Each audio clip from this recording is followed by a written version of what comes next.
What I do is inconsequential. Why I do what I do is I get to shorten people's journeys every day.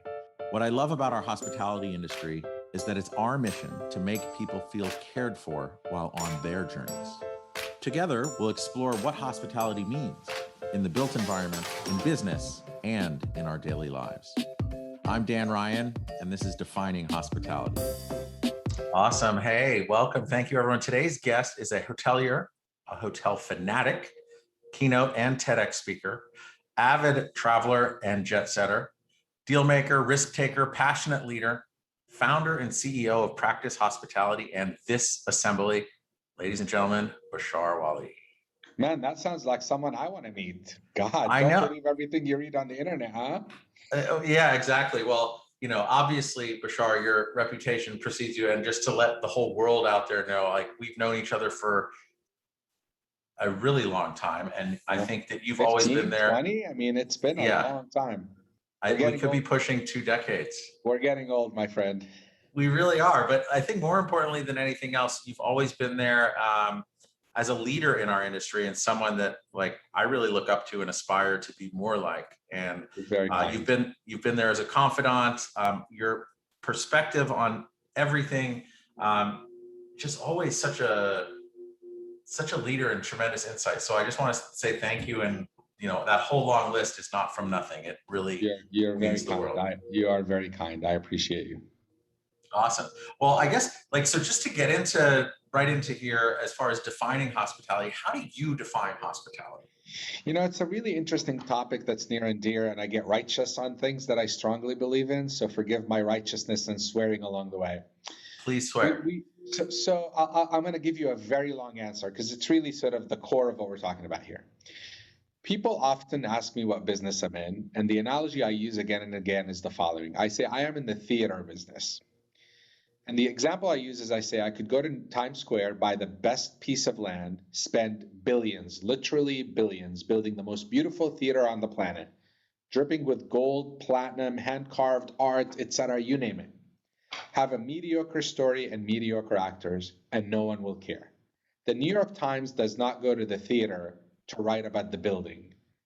They go to the theater to write about the play. So I say I'll go 10 blocks off of Times Square, have a good enough building, and good enough means comfortable, cool when it needs to be cool, warm when it needs to be warm, and just checks all the boxes in terms of comfort. Focus all my energy, money, and effort on writing an incredible story, an authentic story, and I promise I won't say that word again because it's the most overused word in history, an authentic story that has a reason for being. Find, hire, train, and retain incredible talent. Design a set that's accretive to me telling my story, aka interior design, which, by the way, could be made out of garbage cans and found objects or gold and platinum if the story necessitates that setup, and the world will be lined up around the corner. So this idea that people go to hotels for the building is such a big fallacy to me. Of course, the building has to be, again, comfortable, aesthetically pleasing. It has to be interesting, not just a box, because we're not buying a commodity. So if you take that analogy and distill it down to a couple of words, people say we're in the service industry, and I often call foul on that because I say, look, I get my oil change. That service company is in the service industry. My dentist is in the service industry. Hoteliers deliver a service, which you could argue can be and is being delivered by robots. A robot can bring me a towel. A robot can check me in. But fundamentally, the difference between the service industry, which is what you deliver, versus the hospitality industry is the following. Hospitality is how you make people feel. And I think the clear distinction there is that until robots can be empathetic and emotionally intelligent and can feel, they're not going to be able to deliver you that feeling. So feeling generally comes from human, accentuated, by the way, by the setting, right? If I'm in a beautiful space and the scent is beautiful and the lighting is beautiful and the flower, and of course, it all is accretive.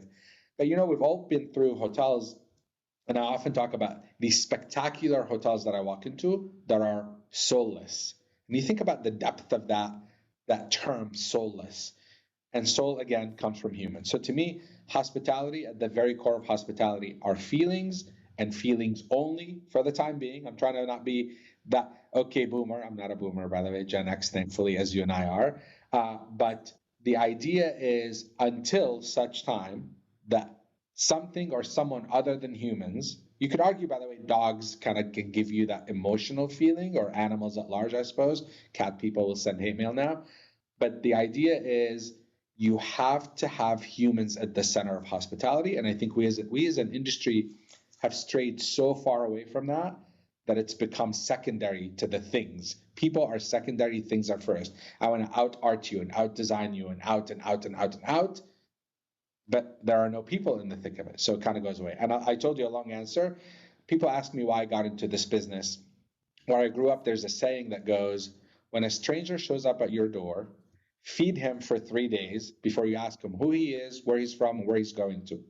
Because by then he'll either be strong enough to tell you, or you'll be such good friends it won't matter. That is hospitality.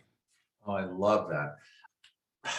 That's genius. And I've It's also heard honestly, Dan, honestly, it's so simple. It's not, there's nothing genius about it. When you come to my house, I could have a catering company and a valet company, and I could pull out all the stops. But if we don't have a connection, you coming to my house is going to feel like a chore. Versus, you know what? Show up whenever you want, doors open, always welcome, making you feel at home will make you more apt or more excited to come to my house. right. And I again, just in the feeling of hospitality and delivering, and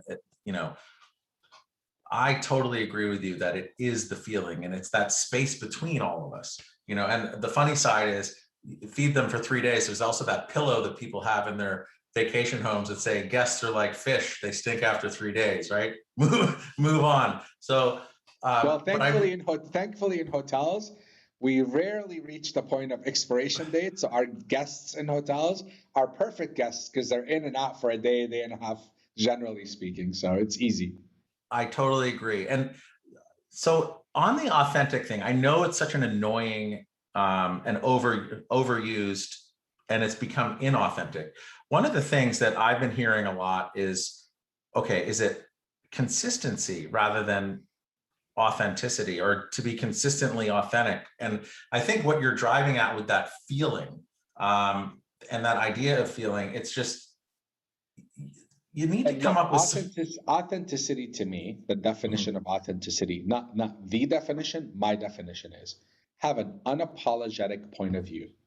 Yeah. If you want to wear a pink shirt, wear a damn pink shirt and own it. And don't give a damn what anyone thinks, right? So fundamentally, it really is about being yourself, arguably. And being yourself is doing what you want respectfully. I never want to be authentic to the detriment of others, right? I never want to be authentic to disrespect others. If my authentic me is that guy, then that's that, you don't want me in society, arguably, right? So the point I make is, be yourself, because the minute you become yourself, you de facto become authentic. That is the definition of authenticity. If you don't pretend to be anything or do it just for social cred, or because that's what people deem to be cool, you become the cool guy by that. If you don't try to be cool, you're cool by definition, right? Yeah. So, and that comes down, I think, to the essence of just making people feel comfortable, right? Exactly. Feel comfortable enough to be themselves. You know what? You want to come into my hotel? You don't need to wear a suit. I don't give a shit what you wear. Be yourself. Be yourself. Now, this idea of consistency, however, consistency to me has a robotic sort of undertone to it. We're humans, we're imperfect. We cannot be the same every single time. And that's where I cried foul historically about the rigidity of luxury brands and their ladies and gentlemen serving ladies and gentlemen, and their you have to say the guest 3 times, and then it was prescribed. And the minute it's prescribed, it's inauthentic. And when it's inauthentic, it's not warm. So the idea is, look, what is the goal? We want you to make the guest feel welcome. Do it your own way. Do it your own authentic way, because it's going to be far more. People use the word genuine a lot too. Same sort of thing. We want genuine hospitality. Well, genuine hospitality, I can't tell you to be genuine, but tell you how to be genuine. Being genuine is just sort of say what comes out of your mouth and your heart. So I was actually talking to someone in academia yesterday about the idea that should we as an industry do far more pre-testing before we hire to really hone in on, are you at heart, are you built to be hospitable? Now, I could argue that's really a fallacy, I think. I think we all have it in us, even introverts generally, because look, if you take it Darwinian, we're a species that need each other to survive. So we de facto want to be together and want to be part of a group that's bigger than ourselves. But this idea about making sure that you really have that, you know, the languages of love book, right? I talk about that a lot, and mine is acts of service and gifts, Me by the way. too. I'll give you my address later for gifts. But Yeah. the acts of service comes naturally to me. I don't have to think about it, right? Like literally, it comes naturally to me. So I would think that if I were hiring someone, I want that to be a strong suit for them, is having that sort of spirit to serve, desire to serve. They don't think of it as a chore. They don't think of it as subservient, but they really want to make people's lives better. I think those are always going to be better candidates. But generally speaking, if you really take it at a much broader sense, and by the way, people always connect hospitality with luxury. You could be at a Days Inn and be hospitable. There's no difference in my mind. It's really about how you approach someone. And if you really believe you are there to make their life, in that one moment in time transaction, better, then it's easy. You can accomplish the goals so easily. What's interesting where you're saying to get to the, obviously for any business, and a hotel is a business, right? But there's this certain element of, which is true in any business, it's all about the people that you have on the bus, so to speak. And I think it was Danny Meyer from Union Square Hospitality Group. He has this thing, I think he calls it the hospitality quotient or the H quotient, which kind of gets into almost being able to test and recruit people and score them based on that level. I don't know if it's heart, but it really goes to the heart, right? Are you familiar with that? And what are your feelings on that? I'm familiar with Danny's concept, and I think again I was talking to someone in academia and hospitality yesterday at a household name school who's really starting to think about it differently. I talk a lot about emotional intelligence a bit more because it's broader than just hospitality, right? If you're emotionally intelligent being, and I think you can test for that, perhaps not very scientifically, but you can test for it. An emotionally intelligent being is going to behave and react to people based on their emotions and be accommodating to them, generally speaking, right? So if you show up and you're there with your wife and your kids and you're shuffling around and you're sort of, you want to be talked to and you want to know all the details, I sort of should read your emotions and be able to respond to you. Because in my view, Dan, I think the new definition of luxury is ultra personalization. And by the way, who gives a crap about the mint on the pillow, the example that we use forever? Do it for me where it delights and surprises me, right? Like I like my room 64 degrees year round. You should know that about me. And that thermostat should be at 64 when I walk in the room because it won't be lost on me because it's a subtle thing, right? So the idea of ultra personalization to me at the very peak of it is to understand what I want and give me what I want, not what you think I want or what your corporation thinks I want. Don't read me a list. Don't follow a checklist because and if you believe in Maslow's hierarchy of need, right? Self-actualization at the very top. Self-actualization to me is being recognized as the one and only. If you make me feel like I'm the one and only, you've won me. And how do you make me feel like the one and only? Don't read a script. Treat me, like talk to me as an individual. And honestly, I've been, exaggerating for effect here, but calling foul on the word team, because if you're on my team, Dan, that almost diminishes your contribution. You're one of many. There's a socialist element to it. I want to celebrate Dan, for what Dan does, for what Dan contributes, not Dan as a part of a team. So I think individualization at the end of the day is what will win the day. And I think that at the very lowest common denominator on the ground, at the moments of truth, as they're called, when the night auditor at 2:00 in the morning is dealing with a guest, that moment of truth, emotional intelligence is what will win every time. So if we can hone in on that skill set, I think that's where you win. Now, you could potentially think, sorry, and I'll close with this, you could potentially think of the hospitality piece as maybe a little different, because you don't need to be all gooey, ooey, and gushy, right? Because that's what people think of hospitality. If you're emotionally intelligent enough to read me and understand what I want, When I check in, don't talk to me. Like, don't tell me about the spa and the whatever. I don't want to talk to you. I'll talk to you separately about, hey, why'd you get in the business? I love talking to people that way, but don't give me the spiel. You want to win me over? Hand me my card and send me on my, don't tell me where the elevator is. I can hear it. So if you're smart enough to read me and give me that, you've hit my goal versus Dan who wants to be talked to for an hour. And someone might view the transaction that I have as not hospitable because they rushed me off. It is very hospitable. It's what I want. Okay, so a couple of things there. And I love the idea of ultra personalization. And it also gets a little bit creepy though, because for me to know that you like your room at 67 degrees or any other thing, like maybe you do like the mint on the pillow, maybe you like only taking a bath in Evian. How do we collect that information and be ultra personalized without like being paralyzed by analysis and also borderline creepy? Like, how do we do that? Well, look, whatever I don't want you to know about me is in my control theoretically, right? If I'm putting things out in the world, whether it's an Instagram post or my Facebook profile or my LinkedIn post or whatever medium I use, I'm putting that information out there. And some may not think about it that way. Look, I've gone to hotels or had hotels where people will literally get pictures of your family off the web, frame it and put it on your nightstand. Okay, that might be a tiny bit creepy, but you have that picture out there. The entire world can see it. If you didn't want anyone to see it, you should have made it private. But that kind of maybe potentially crosses the line. But to me, the temperature example in my case, if I'm a repeat customer, and I'm not that guy because I never stay in the same place twice, as you know. But like if you like use me as an example again for a minute, if you Googled my name, like you'll very quickly find some speech that I made or something that talks about that. What an incredible way for you to win me. And why do you win me? Back to my initial comment, because you make me feel like I'm one of a kind. You sending me an amenity because your arrival lists check the box that I'm VIP, and there's a protocol that says when a VIP check-in sends them package A VIP amenity, that loses its effect on me because honestly, I don't need your wine and your champagne and your whatever. But if you make me feel like I'm the one and only, it's going to go far further, in my opinion, than whatever you might do for me. So your question about creepiness, there is a line, and the burden is on you to find out more about me. And I think there's technology out there now that has simplified that process.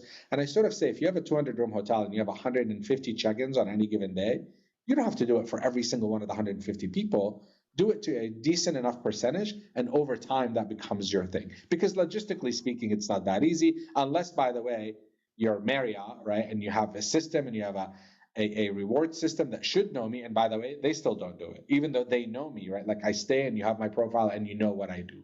And I think technology will further enable that, right?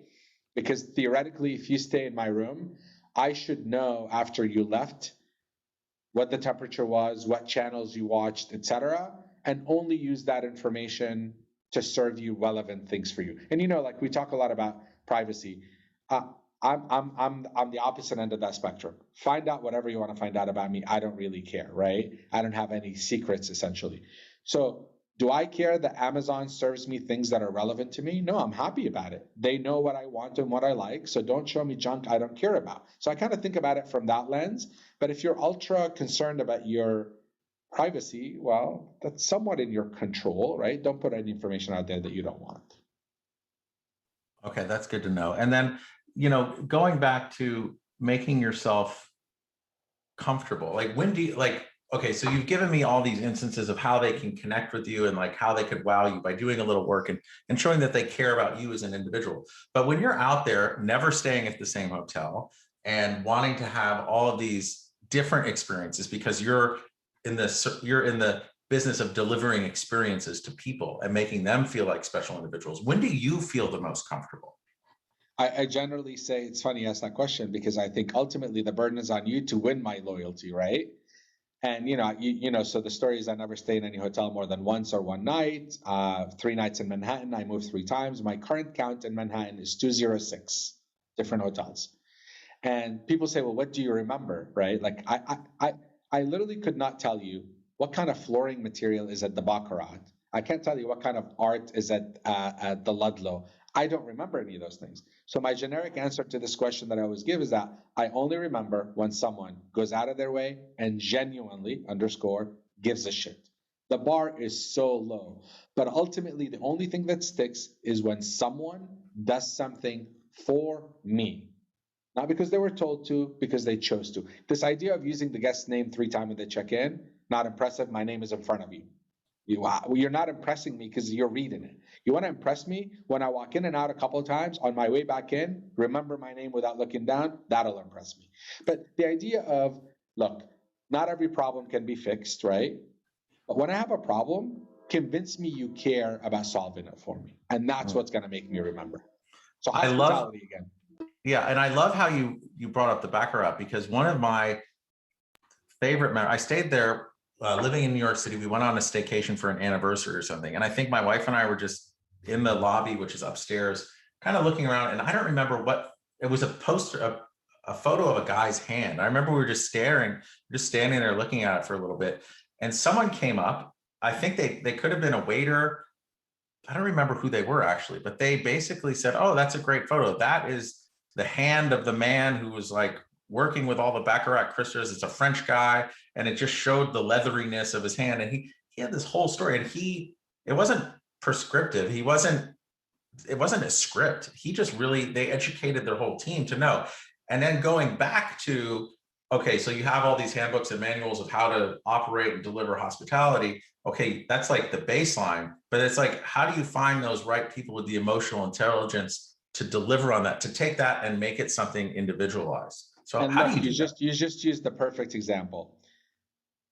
People would think at the Baccarat, you would be oohing and eyeing about the beautiful crystal and the blah, blah, blah, blah. You probably don't remember any of it, right? And it's such a unique example because it's like a very specific kind of asset that you would remember things from. The only thing you remembered was this person who made you feel it was unscripted. Even if it were scripted, he did not make you feel that way. This guy cared about you and your wife, standing there looking at that piece of art enough to come and tell you about it, to engage with you in the beautiful act of human conversation, right? So that's what I remember. Totally agree with you. Now, you ask a very good question, is how do you do that with people? And I honestly think that's the most nebulous question and answer I can give you is there isn't, if there was a easy prescribed way to do it, everyone would do it, right? Why wouldn't they? I think fundamentally, in my view, I can train you on tasks, but the way I make you go above and beyond, and the way I make you inclined to walk up to this couple and tell them about that painting, even though it's not your job, is to create a culture that celebrates that, right? Culture creation, people often confuse with training. You can't train on culture. You can build culture and build community. And that comes from, and scale matters. It's harder to do it when you have 1,000 hotels, obviously. It's a lot easier to do it when you have less, because if you truly believe in it and you're doing it for love, not for money, this idea of I love hosting strangers in my house and making them feel good. And if you believe in that and live it and demonstrate it to your folks day in and day out, not one time, this is not a mock training, right? It's day in and day out. I think ultimately that's how you weed the ones that don't fit in that system out, and the ones that love and appreciate it stay. And we talk a lot about how do you keep employees engaged long term. Sure, you got to pay right, and you've got to give the benefits, and you've got to do all that. But I always say how you treat them and how they treat each other, and your expectations of how they treat each other, up or down or sideways, or up the organization ladder or down. And I use this simple analogy, and I say, think about the message you send when you say, the bathroom in the lobby must be immaculate. You must be able to eat off the floor. But the employee bathroom can be a pigsty. I don't really care. Think about the message you send there. So I think a lot of things you do, a lot of actions you do that are generally about mutual respect and leading by example, and appreciating individuals for their individual accomplishments is what ultimately builds culture, not a manual, not an outside company to do training. And culture is the most Danny amazing Meyer, thing. by the way, you mentioned Danny Meyer. Yeah. It's not because of his manuals and SOPs. It's because of him. He is the driving force and the energy behind the ideal of service that his company was built upon, because he's passionate about it.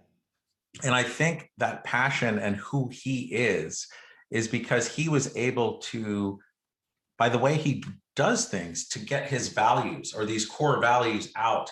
And then they're not just platitudes hanging on a wall.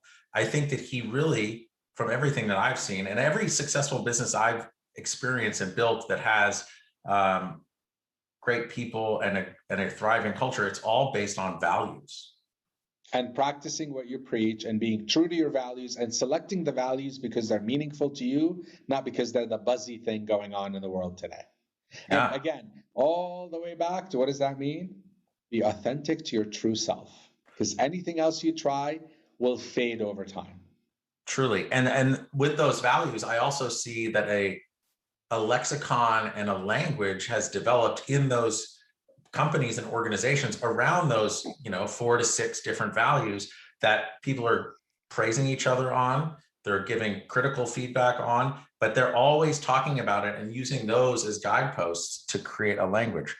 Who do you think, like in our industry, has done an exemplary job of defining those values and also living by them, making them really come to life where they're not just platitudes?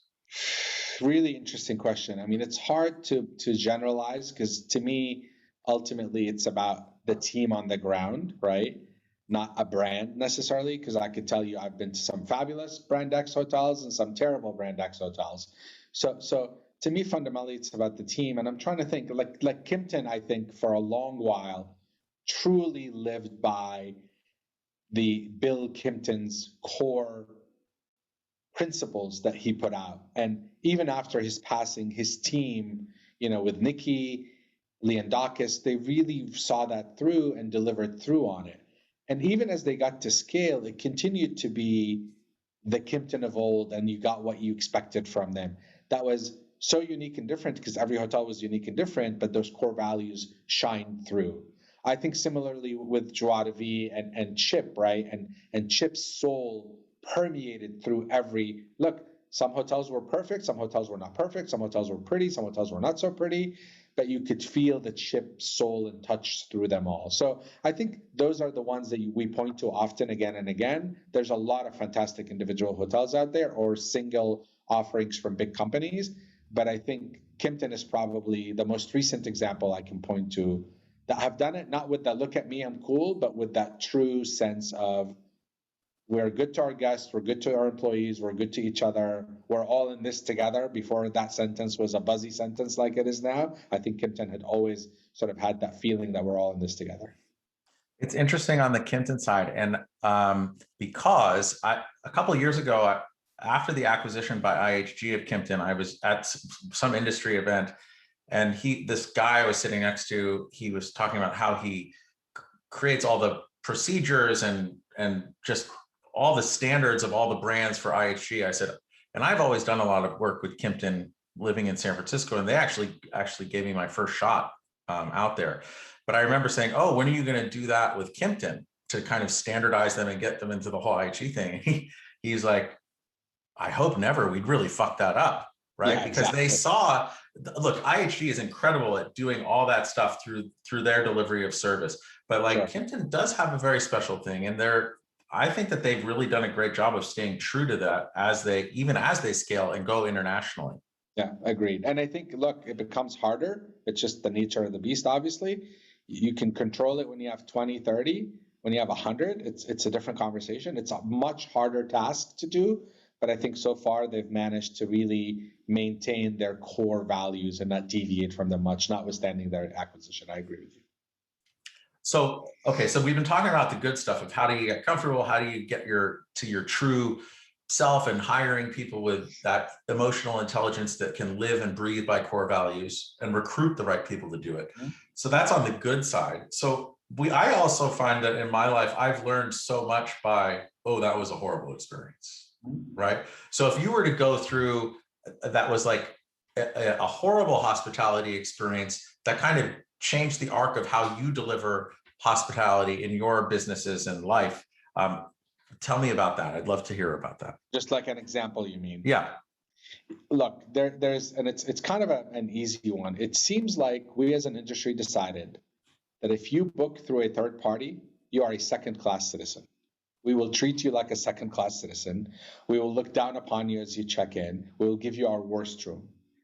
And it became to me, when I experienced it myself, right? Like the one time I booked, I don't know, on Hotel Tonight or something.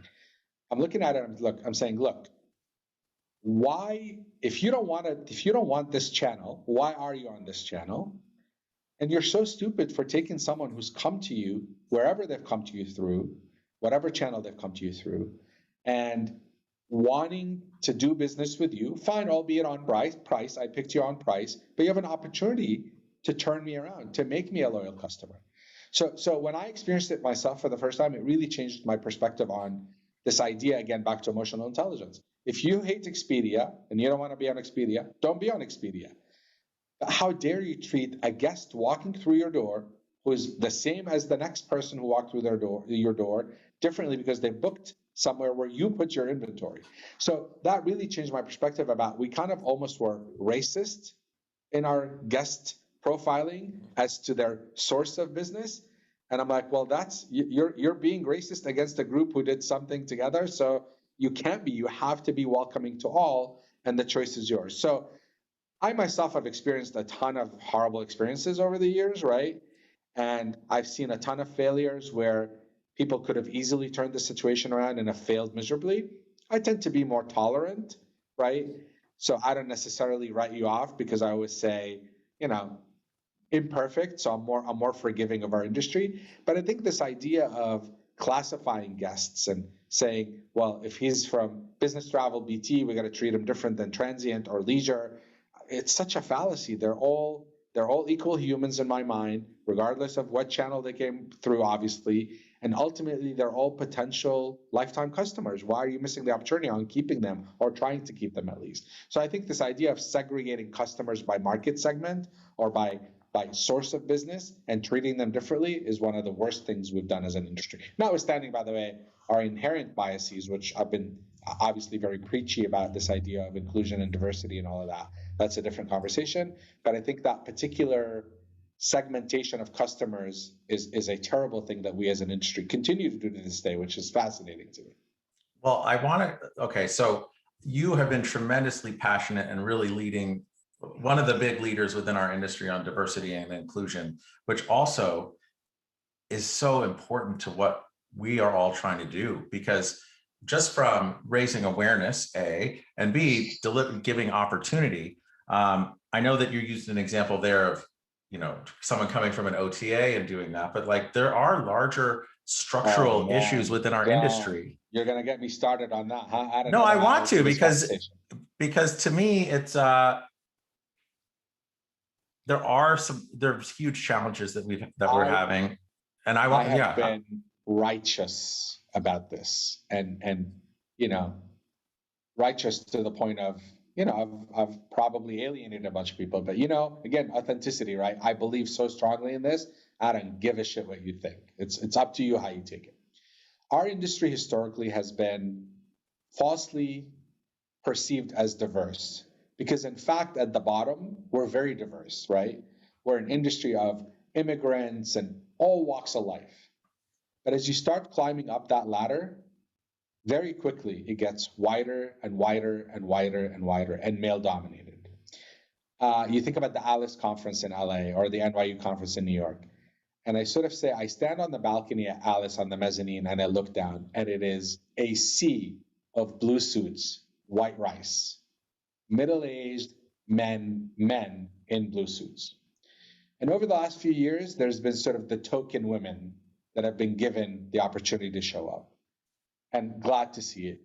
And tiny percentage, I can't even imagine what the percentage is. So when you look at a housekeeper population, white folks are far and few, they're the minority. You go up to the top, all white.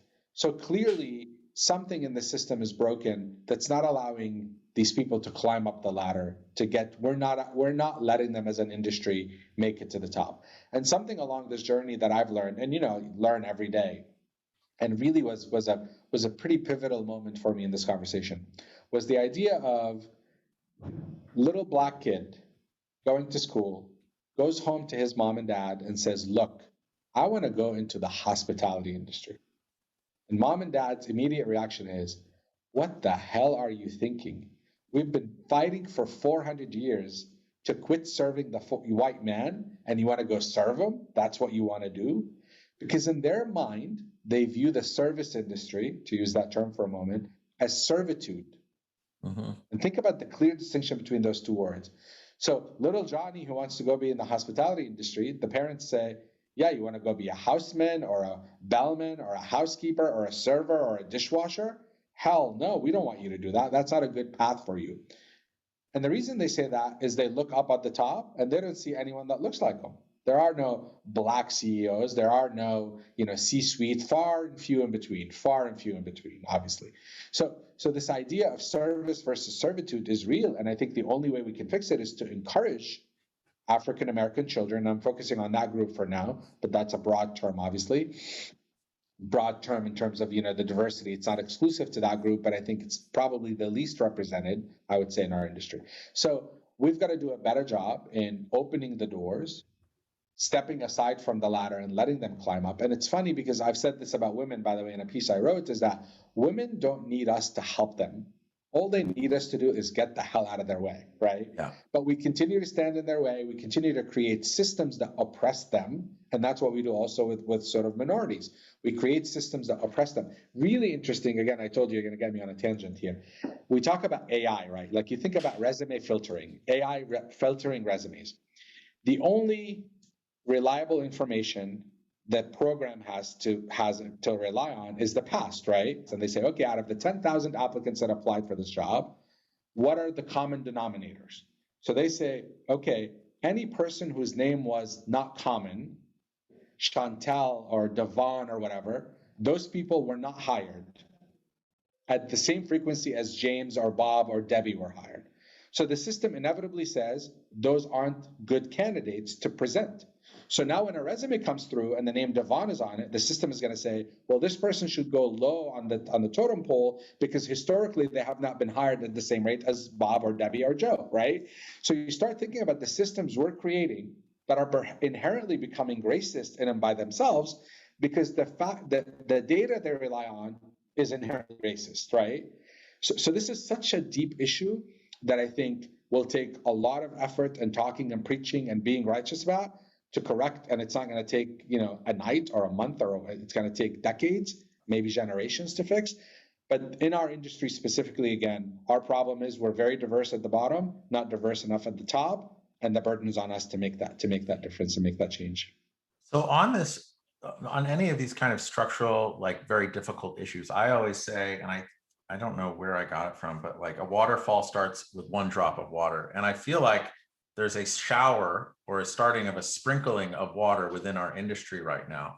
So as far as kind of keeping that torch going and having as many drops of water happening, like I know you're passionate, you're outspoken on it, but like, how can we as an industry change those AI algorithms? How can we bring opportunity? Because I also believe, and I get this from a lot of organizations that I work with, but it's, talent is uniformly distributed, but opportunity is not. So how do we change that structurally?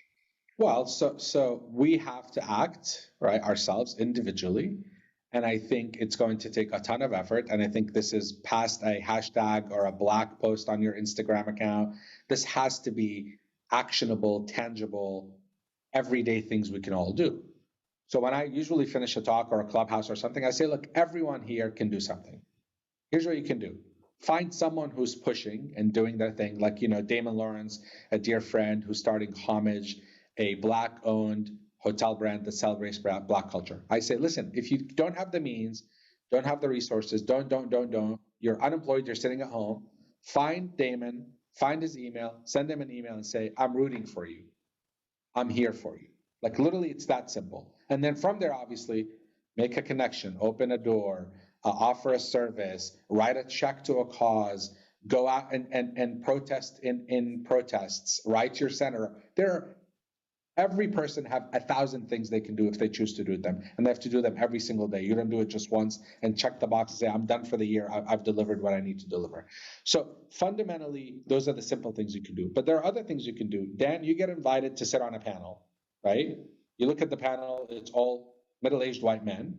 You should say, I'm not comfortable sitting on this panel. Because if you raise it, right, now whoever organized it is going to say, either will say, oh, that schmuck, who cares, we'll find someone else. Or they're going to say, if they hear it from 3 people, they say, damn, we're doing something wrong here. We can't get the right people. because we're not doing the right thing, right? Similarly, you walk into a boardroom full of middle-aged white men, walk out. So we have to become a bit righteous about it. Again, I love that word, because if we don't, it's lip service. It's totally lip service. And by the way, we've been talking about it for 100 years.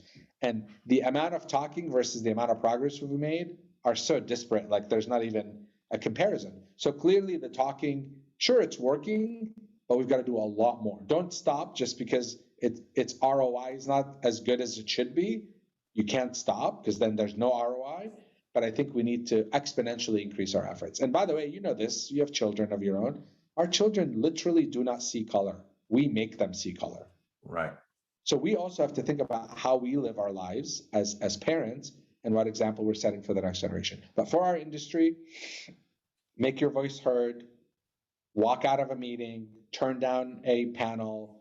That's how we'll make it heard, especially from us sort of experts in the field, as it were.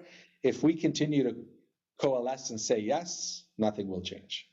And I think that's also really important. Like as I'm getting this podcast up off the ground, that's a huge part of me and my selection criteria is like, I want to have literally a diverse group of opinions. And you know where I think I learned that the most from? It was from ILC and Independent Lodging Congress, and them making this concerted effort to like really think about how can we change the makeup of our advisory board? How can we present as many diverse opinions as possible? And I think that you being a leader in that, me being a leader in there, and Andrew and everyone else, I really think that we're leading by example. And I think we just need to keep that wind in all of our sails. And beyond a photo op, right? Because, you know, a lot of people do it for the photo op and you see through that very quickly. To your point, it's not only be there, but have a voice and be heard. Mm-hmm. So that's all really heavy. And I really think that we are going to make this happen, and progress is slow, but it is coming. And I'm committed to help that. I know you are, and I know the people we associate are. So let's keep that going. So aside from like, that actually excites me about the future. A lot of people get down on the future, but like, what excites you about the future of our industry and where we're going? Again, really great questions. And I'm glad we didn't prepare because I would have been overthinking them. So this free form is my favorite free form. I've often said and continue to believe that our industry has been disrupted twice since its inception. And its inception goes back thousands of years, right? This idea of hosting a stranger in a strange town isn't new. They were disrupted with the internet. Our industry was disrupted with the internet, which disrupted the whole world, and then Airbnb. Beyond that, you think about our industry, it's all on the margins, all simple little things that are inevitably progress. Because disruption, people throw that word around too. I'm sick of it. It's become meaningless. Disruption to me is like something seismic, right? Not just, oh, you know, we have a new kind of linen that repels bugs. Okay, great. So what, right?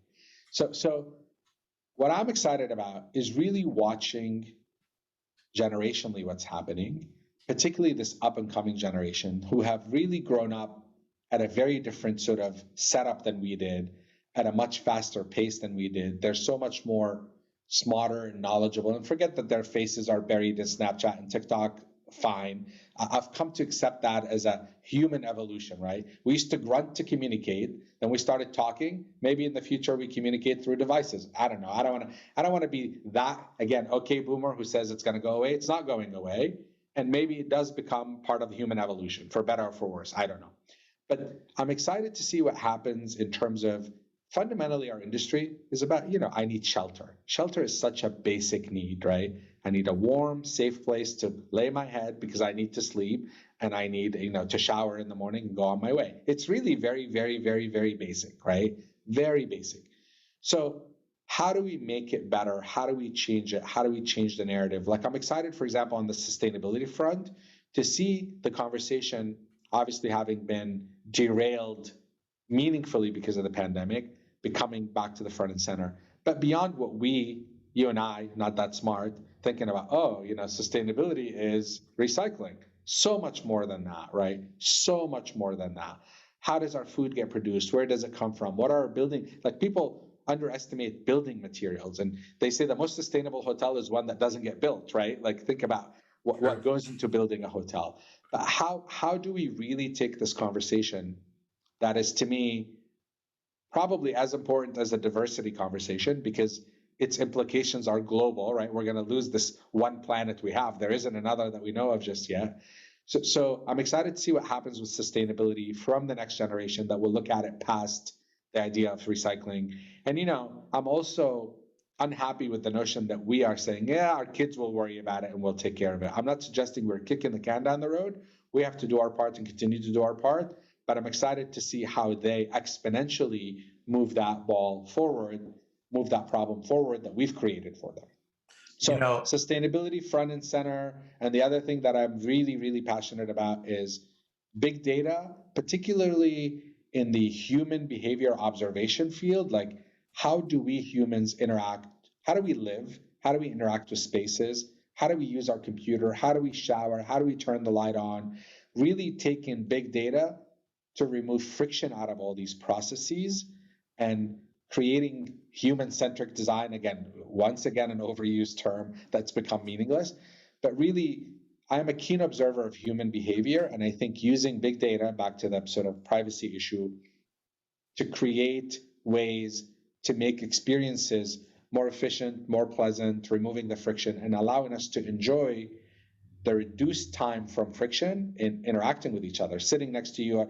If it doesn't take me 10 minutes to check in because they want my credit card and my ID and all that stuff that could be done electronically, I want to say, hey, Dan, tell me about you. Where are you from? Why are you here? What brings you? Tell me your hopes, dreams, and aspirations, right? Because now we both have the time to do it rather than being stuck at the desk for 10 minutes checking in. So I think from a sustainability, diversity, and also this kind of frictionless society, if you think about what a hotel is, it's the absolute perfect laboratory to mix all those things together, because people are actually living and breathing and showering and interacting in that. So it's an opportunity. We have all these crucibles, thousands of crucibles of hotels where we can experiment with this. And hearing you say that, it gets me super excited. Designers, right? Like I always say, why do designers love designing hotels? Exactly that point. If you design a hotel, if you're a designer and you design a hotel, you're designing an apartment, you're designing a restaurant, you're designing an office, you're designing a spa, you're designing a lobby. You get to touch everything a human interacts with sort of on a daily basis, rather than being a home designer who just does homes, or office who just does offices. But to your point, I think hotels can and should become this sort of testing ground. Like we've seen it done with retail, right? Like you see these retail companies entering into the space. And, when West Elm sort of got into it, part of the conversation I had with them was, look, how much do I really experience a couch in your store? Sure, I'll sit on it. I'll come visit a couple of times, but I'm going to sit on it cumulatively 10 minutes, 15 minutes. Mm-hmm. But now if you have a hotel and it has your products in it and that couch is in the lobby, I'm going to go sit on that couch for an hour and work and have a drink and chat with a friend. And now all of a sudden, my experience with retail is so different and intimate, right? Like I'm using your fork and knife to eat in the restaurant. I'm using your shower head to shower. I'm using your towel to dry myself, et cetera, et cetera. So it's a really interesting angle for, again, retail to experience with. And, retail wants to be experiential. Well, what better way than in a construct of a hotel? Because how could you be experiential at the end of the day in a store versus in a hotel? Similarly, a Noya House, for example, right? Josh Wyatt, brilliant, sort of this idea of, you know what, there are galleries and there are office spaces. So you go to the gallery and you pass through it for an hour, and then you come to the office. Like, why don't we make offices galleries? So all these people that are entering these offices are seeing that art again and again. And art, like you look at it today, it says something to you. You look at it tomorrow, it says something else to you. So I think the convergence of spaces and this idea of, and this is a very big idea now, there is no binary in our world anymore. There is no right or wrong. There is no gay or straight. There is no white or black. It's all getting sort of jumbled in the middle. And that's how our kids want to live their lives. They don't want to be bound by binaries. So why is an office just an office? Why is a gallery just a gallery? Why is an apartment building just an apartment building? So now you're seeing the confluence and the convergence of all these places coming together. And I think that is the future. I mean, you're seeing a lot of this whole idea of apartment is going away, and the American dream of buying a home is going away, because you have these subscription-based places now where I subscribe to XYZ company. They have a place in Seattle. I live in Seattle. I want to go to New York. I move to New York, and I'm part of this club, and I just move around. And I think we'll see a lot more of that. Is this very strict and structured society is becoming more blended together in a good way, right? I think it's in a good way, in a more creative way. And I think hotels are at the epicenter of that because they touch all those pieces of your sort of, daily journey from waking to sleeping and everything in between. I think from those big structural pieces and being this laboratory, these hotel laboratories that we're talking about, like as you see the retail, the regular people, the investors with ESG investing becoming so important to them and what they're doing, you can literally follow the money now. So what 10 years ago, very active in sustainability, and I always say this, it was like, okay, we used to watch TV, then we watched HD TV, now we're watching TV again. I feel like that happened with sustainability. Supply chains changed, everything happened. Like you couldn't even find some of these materials before. Now they're readily available, but we're not talking about it anymore. But one thing that I'm finding, I'm having more and more conversations about it through the pandemic, through all this rise of ESG money, where all the big private equity and big banks, like they're making sure that whoever they're working with, whoever's raising money or they're raising money for, they can check those boxes because it's really important to show just everyone that all of this really it matters to them. Exactly. And doing it. And by the way, some are doing it because they have to, because of the public pressure, which is fine. I'm happy about it, right? Because ultimately it becomes the norm. What is appeared to be now, done by pressure becomes the norm, and ultimately it accomplishes the goal. So I'm not complaining about why they do it. I'd rather it be done from a authentic place rather than have to, but I'll take it either way. By the way, another thing that's becoming really exciting is sort of robotics. I actually talked to someone the other day from YPO. MadeBots is the name of his company, and his premise is, I am creating the Jetsons Rosie for hotels. And I said, well, okay, tell me what that means. And he says, look, at its core, yeah, sure, it's a commercial grade Roomba. But think about what more you could do with it. All of a sudden, you have a camera on top, so it's security. You have a moisture sensor in it, so now it tells you if there's any damping, water penetration issues. It has a Wi-Fi enhancer in it, so now your Wi-Fi signal is better. It has a blah blah blah. Read the temperature, adjust it. So all of a sudden, robotics are having a place. But again, I worry that many, out of necessity for now, so I'll cut them some slack, are thinking about those automation thing as a cut humans out of the equation and thus cut cost. And I continue to say, my preach is, use technology to remove friction from the human interaction, not the human from the human interaction. And the premise is, look, I don't need to check in. I can do it on my app. So if normally you needed 3 people to man a desk, have 2. Cut one out, fine, but then pay the other 2 more so they stay with you longer and they're more adept and inclined to spend more time with you and engage with your guests at a different level, at a higher level, I'll call it, at a higher calling, right? So I think there's a way to balance, bottom line, obviously important. Like you said, a hotel is a business, it's not charity. We've got to make money, but I think we go to extremes, right? We either want all 0 humans or all humans, and I think there's a lot of places in the middle that you can accomplish the best of both worlds. Awesome. So we've learned so much from you on this, like where we are, where we're going, but now like shifting gears to just talk about you, Bashar. So, okay, you're traveling, you're New York City, you're at 206 hotels, you're getting up on the road again. Like when you really think of, when you're gone and you're really homesick and you're on a long trip, like what food do you crave the most? Food. Okay. Funny enough, my beloved wife, Eileen, who we celebrated 25 years this year. Congratulations. Thank you. She happens to be a very conscious and healthy eater. So there is no food I crave at home because it's salt-free and blah, blah, blah, and none of that. And I'm very well fed, as you know, on the road. So not food really. Obviously, I have kids at home, now one in college. My wife, obviously, who's been a saint through my journey, sort of the rock that has allowed me to do what I do and not worry about what happens at home, because she was the CEO of the house and her job is a lot harder than yours and mine, as you know from your experience. Yes. So I sort of, the pandemic has allowed many, right, myself included, to see there's more to life than just bragging rights about how many miles you have and how many nights at home you were not, right? So And I think the pandemic has created sort of a burning desire for intimacy, being with other people, intimacy in sort of the human sense. And people now know their neighbors and they know what school their kids go to. So I think there's now a balance between, I draw a lot of energy from traveling and from engaging with strangers and from being in different places. Like being at a strange place sometimes is debilitating to some. It's what I thrive upon.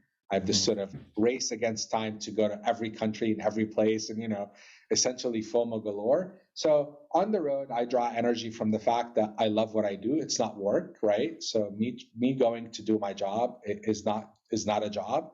So it in and by itself is an attraction. Clearly, being grounded at home and wanting to be with the family is probably the only thing that tugs at me, not necessarily the food. No offense, Eileen. Eileen, congratulations and Yeah. happy anniversary. Yeah. So, all right. Now, thinking about I always say like what I do is inconsequential. Why I do what I do. I think you just went into that pretty wonderfully. But let me tug on that for a second. I am a huge believer and fan of Simon Sinek, right? Discover your why. And I actually had done it with my team before. And you're exactly right. Don't tell me what you do. Don't tell me how you do it. Don't tell me where you do it. Tell me why do you do what you do. And I think, again, some of us have an innate desire to serve others. Like, look, I'll go to a party that I'm not the host of. And again, Eileen hates going with me to parties. Because what I end up doing is I end up being like the host of the party. I feel the burden to go to make sure everyone at the party is engaged. They're not standing in the corner awkwardly by themselves. They have a drink. And I start introducing people. And he's like, what the hell? Like, I'm standing in the corner by myself now. Why are you leaving me out of it? And she says, look, if you're going to go work the room, and I don't work it for selfish reasons. I'm not selling you anything. I'm not doing anything. But it truly is an innate thing in me that I have to be the host of the soiree, as it were. And that's really sort of what I say my job description is. I'm the host of the soiree. So to me, creating those connections is my why. And you get to do that in a hotel like every second of every day, right? Yeah. You're meeting new employees. You're introducing guests to employees, employees to guests, guests to each other. You're engaging with guests. You're meeting new people. Energy galore. Like that is literally, I'm nirvana.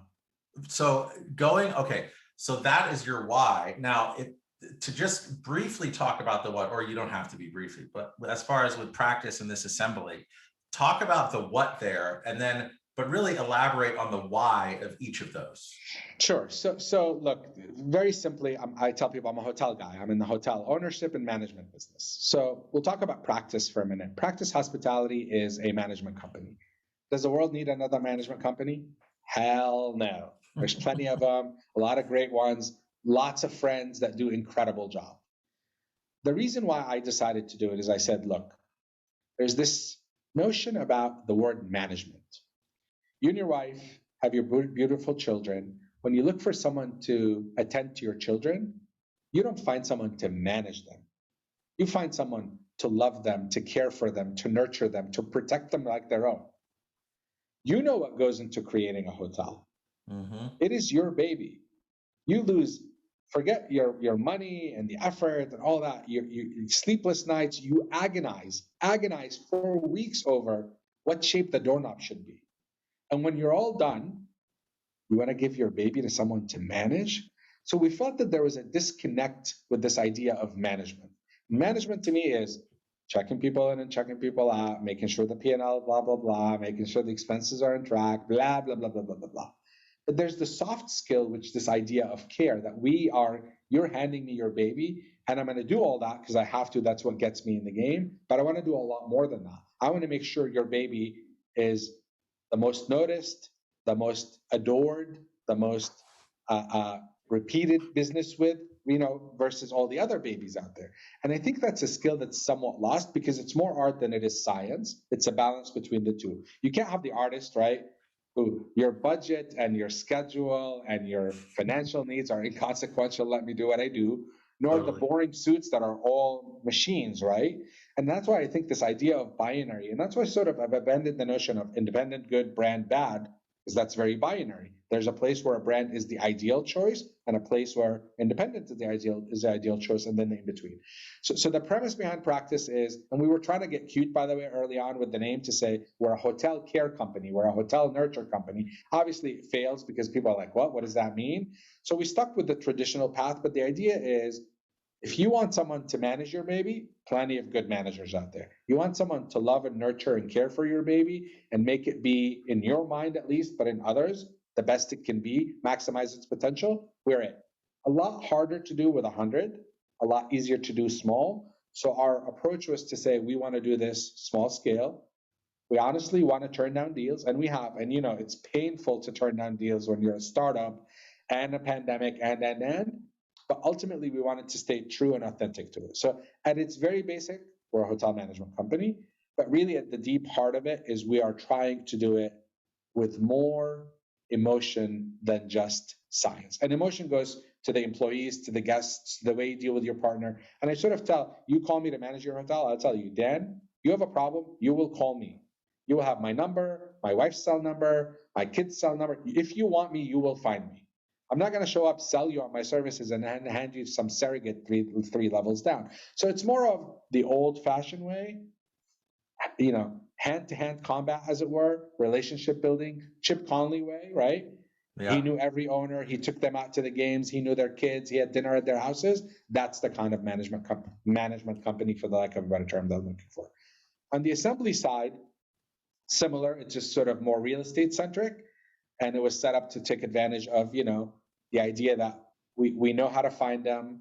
We know how to do them just right without going over our skis. Because, ultimately, if you do it for yourself, wrong, because now it's ego. I want to do it for what the customers want, right? So if 3.5 star is what that deal needs and what's ideal for it, I don't care. I'll go stay at 5 star if I want to, but I don't want to induce you, investor or partner, to make a hotel 5 star that shouldn't be, kind of thing. Mm-hmm. So that's sort of the real estate vehicle. The other one is the management vehicle. And we're potentially contemplating the creation of a brand under the real estate umbrella that would also accomplish the goal of not just another brand. And I think we're tinkering with some white space that we found that we think is underserved. And fundamentally at the core of everything in our core values is do well by doing good. If being successful means crushing everyone along the way, I'm not interested in being successful. I love how that whole idea of the emotion came up again in both of those, right? And that whole idea of that hospitality quotient, or just getting into the heart and opening the heart and just filling, because that heart between all of us is really what connects us. And that I'll tell you how full of shit I am. Someone called me out on it because it was in one of the articles. And I actually won this deal to be announced on this premise. I sort of say, Dan, when I come to you to manage your hotel, you're calling me to pitch you management.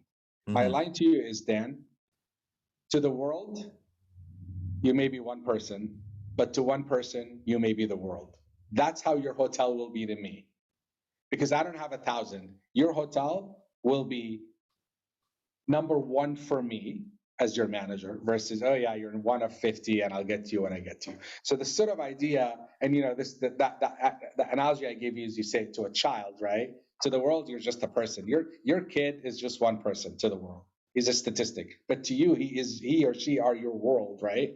So you think about that in a hotel construct, and that's a very nebulous emotional thing. What does that really mean at the end of the day? And you can't say that with 1,000 hotels. It's impossible, right? Because ultimately, you only have so many hours in the day, and you want to divide your time and your energy towards what you can divide it by. And, statistically, just you can't do it for 50 hotels. Yeah. I think that whole idea, like talking about random people when you meet them and talking to them and being the life of the party, like my kids love and hate that about me because I love talking to random people. You're that way too. I know. But it's interesting where you're saying that, like on the hotel side, I look at every person I'm talking to as my gateway to the world, because it's through the filter of them and all of their connections and their life experience that I think you and I are both really curious people. And every opportunity that I'm in front of someone, I want to learn something. I want to see the world through them. And I think that's the emotional part. It's funny. I'm standing on a street corner with my son a couple of years ago. He's 17 at the time or something like that. And we're talking about talking to people. He says, you're always full of it, basically saying, what do you say to people? Like, what do you talk about? Like, dude, listen, you've lived a privileged life. You've traveled the world. You have so much to talk about, but I don't know where to start. I said, watch this. I literally walk up to a guy standing at the light waiting to cross the street on the West Coast. So a little friendlier, arguably. I go up to the guy, and 45 minutes later, I am still talking to this guy. 45 minutes. And my son is awestruck. It's so simple. And you know what it is? My secret formula, wink, wink. People love talking about themselves. They love talking about themselves. Yeah. You get someone going talking about themselves, they will not stop. And I love hearing about the world through anyone. So their stories. Yes. And right? I love the stories, and it's just like a wave that I get to ride on, and it is freaking awesome. And people are rad, and businesses are rad when they're done correctly. Hotels are rad. So I always say, like, what I do is inconsequential, but why I do what I do is I get to shorten people's journeys, right? So that's through connections or introductions or finding the right manufacturer or helping someone get a job. Like, I love all that stuff. So I'm getting to you on the journey shortener right now. Let's just pretend you met your 25-year-old self right now, and you are you right now. You're going to give yourself a piece of advice to shorten your journey in life. What do you tell yourself? Wow. I would tell myself, never turn down a meeting because you never know what you will learn. And I say that to a lot of my folks. You know, we get bombarded with calls and requests and sometimes they're vendors and it's salesy all the way. And fine, you write those off. But I never turn an opportunity down to meet someone or get to learn about someone. Even if I have to sacrifice through some painful sales pitch in the process, I tolerate it. But ultimately, that's what I would tell myself. Because I don't think I did enough of that early on. I was a sort of an older and wiser, is meet as many people as you can, talk to as many people as you can, learn from as many people as you can. And this isn't for only up, this is down the scale too, right? So I talk to 15-year-olds that I learn a lot from, you know, and I talk to 70-year-olds that I learn a lot from. Successful. And what is the definition of success, right? I mean, that's interesting. Like, my wife is a teacher, and she says she makes virtually no money, and she says, I'm very successful. How do you define success, right? People define it with what your business card says and what your bank account says. And at the end of the day, that's such a shallow way to be successful. I think we're successful by the amount of humanity we absorb during this short journey we have. Yeah, I think it's that absorption and also the impact. And also each of those meetings you're talking about, it's a crucible. Like, our hotels are crucibles. You put things in a crucible, you turn the heat up, and cool things come out, and you just don't know. So we're really, by denying ourselves those experiences, we're denying ourselves a life. disservice. Exactly. And you're reducing impact in the world. So Bashar, this was so awesome. I told you and I are full of shit. We could talk for hours. Oh my God, I want to keep going. So, but as we're just kind of wrapping up, like, tell us, where can people find you and learn more about you? Oh God, I am everywhere. And I've learned, by the way, along the way, that for SEO purposes, you always want to use your full name. So every social handle is my full name, but I use this website, hotelier.life, and it has all my stuff on it. So you can find me there. LinkedIn, Snapchat, TikTok, blah, blah, blah. I'm there. I'm literally everywhere. In fact, my teenage daughter gets on something. She's like, Dad, why are you on House Party? I'm like, why shouldn't I be? So I'm there before them often. I love engaging with people. As you know, Clubhouse, I've been spending a lot of time on Clubhouse, preaching the gospel of, again, diversity and all these things. And that's given me a great platform. But yeah, hotelier.life. Hotelier.life, great. And we'll put that up there as well. So I just want to say thank you. And if people wanted to learn more specifically, hotelier.life, or they could go to practicehospitality.com or this assembly has all the links on it. So. Everything. Okay, great. Yep. All right, cool. Well, hey, thank you, everyone. Awesome chatting with you. Yeah, this is great. I hope you all learned something and laughed, or, you know, tell someone about the podcast. And thank you, everyone. And thank you, Bashar. You were amazing. And delighted. We'll see you next time. Bye-bye.